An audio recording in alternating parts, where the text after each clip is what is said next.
Direction maintenant La Ferté-Bernard pour découvrir la programmation de La Laverie. J'ai le plaisir de recevoir Julien Rullier. Bonsoir. Bonsoir Chloé.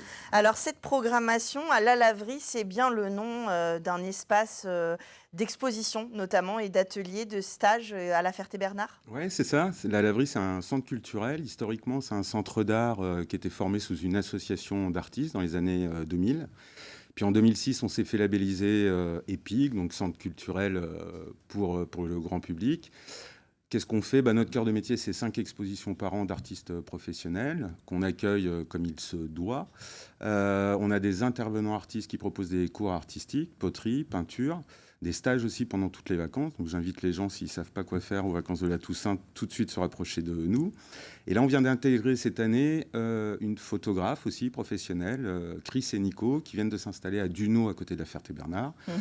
Photographe parisien, qui ont des très très belles références et qui va proposer aussi un stage à l'année, des stages pour les plus jeunes et les moins jeunes. Alors, le nom, La Laverie, je ne sais pas si je t'ai déjà posé la question lors d'une précédente émission, mais évidemment, c'est pas de passer les méninges à la machine. C'est quoi? C'est justement une ouverture d'esprit, de remuer le tambour. Ça vient d'où? Pas du tout, on a fait plus classique, c'est-à-dire la laverie, c'est l'ancienne laverie de l'ancien hôpital qui se trouve en face, qui est aujourd'hui une maison de retraite, ce qui nous permet d'avoir des visites quotidiennes de gens un peu plus âgés. Mais en tout cas, c'était l'ancienne laverie dans laquelle il y avait toutes les machines à laver, très grandes machines à laver, donc t'imagines un énorme espace sans effectivement ces machines. Et puis là, une association d'artistes est venue, et puis on a commencé à faire des expositions. Puis aujourd'hui, on est un outil important pour la ville de La Ferté-Bernard et la communauté de communes, notamment pour les nouveaux habitants. Et puis pour les scolaires aussi, puisqu'aujourd'hui, c'est à peu près 2500 scolaires sur une saison qui fréquentent notre lieu à travers les écoles, à travers la compétence transport qui est mise en place par la communauté de communes. Alors là, c'est en train de s'installer Lucie, je ne sais pas comment on prononce son nom, Bécu, qui s'installe, vernissage jeudi prochain, le 5 octobre. Elle est en train d'installer, elle fait de la sculpture céramique, des espèces de formes végétales, mais en céramique, dans un four phénix. Alors moi, il y a plein de noms qui font rêver dans le pitch de cette exposition. Phénix, c'est simplement le type de four. Hein. Ouais. Alors là, je vous invite à passer à l'exposition pour voir un petit peu les détails, notamment de cuisson, etc. Lucie, c'est une potière de La Bosse. La Bosse, c'est à 15 km de La Ferté-Bernard.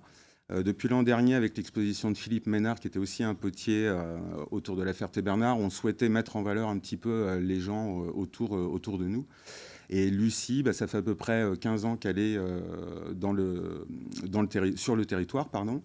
Et donc, elle a 2 types de boulot, de la céramique contemporaine, notamment avec les arbres, des grands arbres qu'on peut voir derrière, donc qui peuvent monter jusqu'à 1,80 m, 1,90 m de haut, assemblés. C'est assez bluffant de visu. Donc ça, c'est déjà installé dans la salle d'expo. Et puis, il y a toute une partie traditionnelle où, effectivement... elle est sur un territoire qui a vécu de poterie, de céramique pendant très très longtemps, à travers l'utilitaire, les plats, les vases, les théières, les assiettes. Donc elle a tout un travail qui se développe là-dessus, avec une tradition qui s'appelait les culs noirs. Donc les culs noirs, c'est une variété des céramiques, une particularité. Ça, c'est pareil, je vous invite à venir voir l'expo pour en savoir un peu plus. Du coup, des rencontres qui sont possibles avec elle pour les scolaires, mais pas que, pour le public aussi? Voilà, alors en fait, les scolaires vont venir tout au long de l'exposition, en général le matin, voire même l'après-midi. On est ouvert tous les samedis de 10h30 à 17h. Et je vous demande de vous rapprocher un peu plus du site internet de la laverie, du Facebook, sur lesquels vous aurez 2 visites guidées en présence de l'artiste, les samedis à 11h, qui seront organisées. Puis après, il faut savoir qu'on a une médiatrice aussi à plein temps aujourd'hui. Oui, qui permet de visiter, d'avoir des informations. Et justement, je sais que ces sculptures sont impressionnantes parce qu'on vous suit sur les réseaux sociaux, on a vu des images où il est en train de monter ces arbres en céramique, c'est assez bluffant. Quelques mots sur la suite. Alors après, donc ça c'est jusqu'en novembre. Et puis après, à la rentrée, vous avez une artiste, Isabella Ortiz, qui...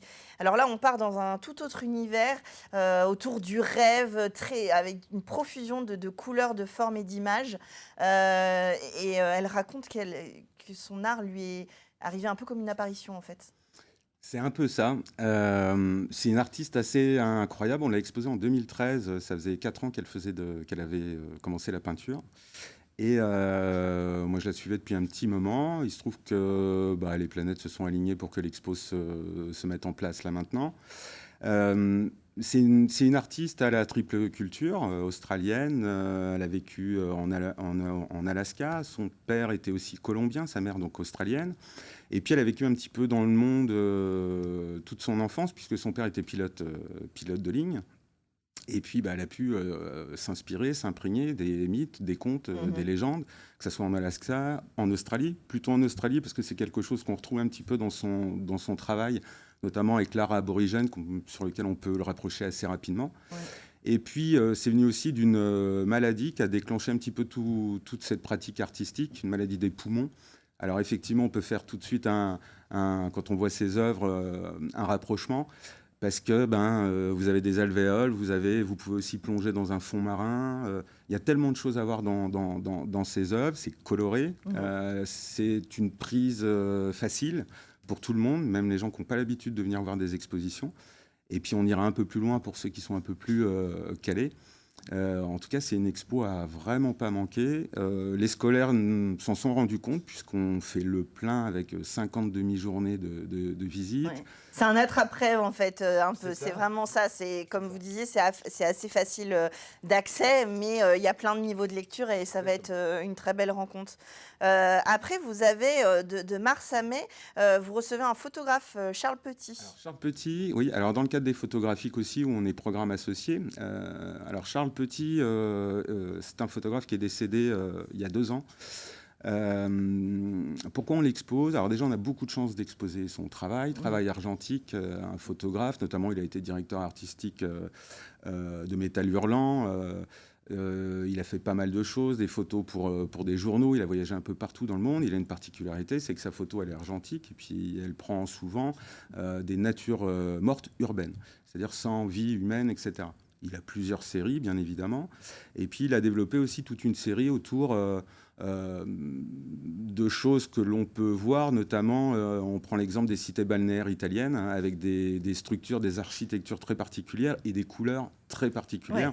Ouais, et alors, je vais regarder mes notes parce que je n'arrive pas à retenir cette phrase, mais c'est une phrase qui me plaît énormément. Dans une de ses interviews, il avait suggéré que ce qui le fascinait, c'était la surprise de la perfection naturelle de la couleur arrangée par hasard par l'homme. Et ça, je trouve ça absolument génial. Aujourd'hui, on est dans la totale retouche. En tout cas, pas tous, mais beaucoup. Et là, il n'y a pas de retouche. On attend, on prend le temps et on regarde. Et on regarde. Et là, on a beaucoup de chance parce que la plupart de ces œuvres vont partir en galerie après, effectivement, pour être vendues. On a déjà exposé sa sœur, Frédéric Petit, une artiste textile. Oui, parce que c'est une famille d'artistes et de photographes aussi. Alors, pour la petite anecdote, c'est vraiment quelqu'un qui devait avoir l'œil parce qu'il raconte qu'il s'est acheté un de ses premiers grands appareils photo en vendant un livre de Man Ray qu'il avait trouvé dans une friche. Histoire incroyable, on saura, mythe urbain ou pas. En tout cas, il y a déjà cette idée de trouver par hasard du beau et d'en faire quelque chose d'artistique. Voilà, c'est-à-dire qu'il a trouvé quelque chose, il en a fait autre chose, et ça, c'est des parcours qui sont assez fascinants, quoi. Ouais. Ensuite, cet été, vous recevez Ashley Ashford-Brown. Alors là, c'est de la peinture qui aussi, par une question de moyens, interroge la matière. C'est ça, de la peinture au ciment teintée au thé. 2 séries qui vont être proposées par Ashley, donc, qui est un Anglais qui vit en France depuis les années 70, qui travaillait, qui avait une peinture très abstraite et puis qui très rapidement, en venant s'installer dans le Perche, autour des arbres, de la nature, etc., a développé un peu sa peinture autour des paysages. Donc ça, c'est une des séries qu'on voit en ce moment, qu'on exposera. Et puis il y a une autre série qui, moi, m'a touché particulièrement, c'est Rooms, des pièces vides. J'en ai d'ailleurs la chair de poule qui arrive, donc des pièces vides. L'idée lui est venue en vidant la maison de sa mère en Angleterre, une maison familiale, 3 décennies derrière, et il s'est aperçu qu'effectivement sa mère repeignait la cuisine et l'arrière-cuisine tous les ans, mais sans bouger les meubles. Et qu'en vidant tous ces meubles, même une pièce vide redonnait vie à des souvenirs. Juste ces marques de peinture, cette usure finalement du temps. Oui. Et c'est ce qu'il démontre à travers toute cette série, en allant même un petit peu plus loin, puisqu'il a été exposé en Syrie, il a été un petit peu confronté à tout ce qui s'est passé là-bas. Notamment, vous retrouverez des pièces avec des pièces un peu comment dire, déconstruites, attaquées par la guerre, et qui nous amènent à réfléchir un petit peu. Alors oui, ces pièces sont vides, mais ça crée quelque chose autour, et l'imaginaire se met en route devant ces toiles, et c'est assez impressionnant. C'est vraiment à voir. Ouais. De toute façon, toutes les expos sont à voir à la Bien laverie. sûr. Mais là, c'est vrai que c'est intéressant. Puis, il explique que par manque de moyens, il s'est tourné vers des matières non nobles pour créer. Et en fait, il a été surpris. Il a été surpris que le ciment tienne sous la toile. Il a été surpris du fait de pouvoir mélanger autant de pigments à sa matière. Et puis pour l'avoir vu chez lui, quand vous arrivez dans son atelier, vous voyez un homme qui est aussi grand que moi, donc c'est-à-dire pas très grand, mais bon, à peu près normal. Et à côté, vous voyez une gigantesque peinture, ouais. notamment à la laverie. On va exposer on va exposer un triptyque de 5 mètres de long sur 2,80 m de haut. Et ça, c'est pareil, il faut venir se confronter à ça. C'est là où il faut vraiment voir les œuvres en vrai pour se rendre compte de la notion d'échelle et rentrer dans l'œuvre. Enfin, on n'y touche pas, bien sûr, mais voilà. Une belle programmation. On vous suit sur les réseaux sociaux, La Laverie, lalaverie.org, le site internet, pour voir quand est-ce qu'on peut aller à la rencontre des artistes lorsqu'ils le peuvent. Merci, Julien Rullier, d'être venu nous parler de cette belle programmation à La Ferté-Bernard. Et puis, on va direction Fresnay-sur-Sarthe, à l'Armature, pour découvrir les jeux optiques de l'optico-narratif, l'art de la vision. C'est tout de suite dans Culturel.